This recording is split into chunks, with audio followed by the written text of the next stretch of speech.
So it is Sunday the 19th. I'm currently just in my house. I figured I would just share a little bit about my couple first days in Seville, namely just yesterday and today, because those were like the more exciting ones, where we actually got to see some stuff. So the first thing we did yesterday, it was kind of a rainy day, but we saw Real Alcázar, which is this palace built for the Spanish king for when he and the one time that the king was a woman, when they come to Seville, this is where he or she stays. And oh my goodness, it was beautiful. I have always said that I don't really like architecture, but our guide was so knowledgeable on the palace and spoke so well, and I think the fact that he was also speaking in Spanish held my attention a little bit more, so it wasn't just, here's some history. It was, you're learning this language, and then also here's some really cool stories about this beautiful building. Christians of Sevilla kind of commissioned this building by the Arab architects in Granada, which is another southern Spanish city, and then vice versa. There were these geographic tiles like everywhere, but basically it was all along the walls.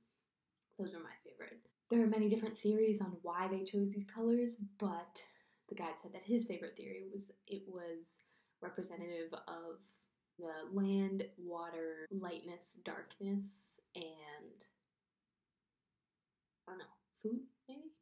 Then there was this one room with this huge dome with all these beautiful reflective colors to show off the light, and that also had all these different portraits of all the different kings and when they reigned and the painter that did the painting. Next to the palaces there is this huge garden. Goodness gracious, it is beautiful there.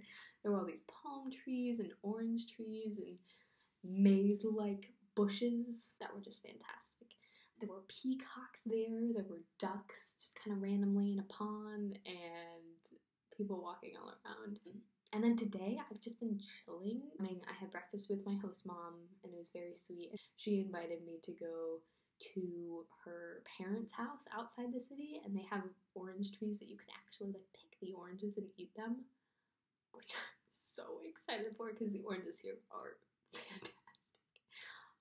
Oranges on the street, however, are very bitter and are for both marmalade and perfumes. Apparently there's a perfume called Water of Seville or Agua de Sevilla, and I am going to smell it. And if I like it, I am going to buy it. Because if I smell like oranges, come. A couple people in the neighborhood and I went to Plaza de España, which is this gorgeous place. We walked along the river for a good portion of our little walk over, and then you get to walk through these gardens, of course, with palm trees and other trees and nicely cut bushes, and then you get to this huge plaza with a fountain in the middle. There was someone blowing bubbles there. There are horse-drawn carriages everywhere and bike tours that you can take. But the building just like wraps around, and there are tiles everywhere. The domes on top were tiled. The ground was tiled, like there's like a geometric pattern on the ground, along the walls, on the floor, on the ceiling, on the handrails, and the pillars that are on the handrails, they're painted, and I love it. There are colors everywhere, and it's beautiful, in my opinion. Literally anywhere you go to take a photo is just going to be such an aesthetically pleasing photo. The most stunning part was a little street flamenco performance happening there. So there was a guitarist, a vocalist, a drummer, and a dancer.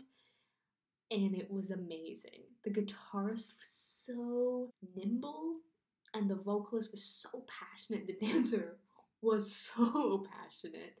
It really reminded me of tap, but with like a lot of extra like hand movements, rather than just like arms out for balance.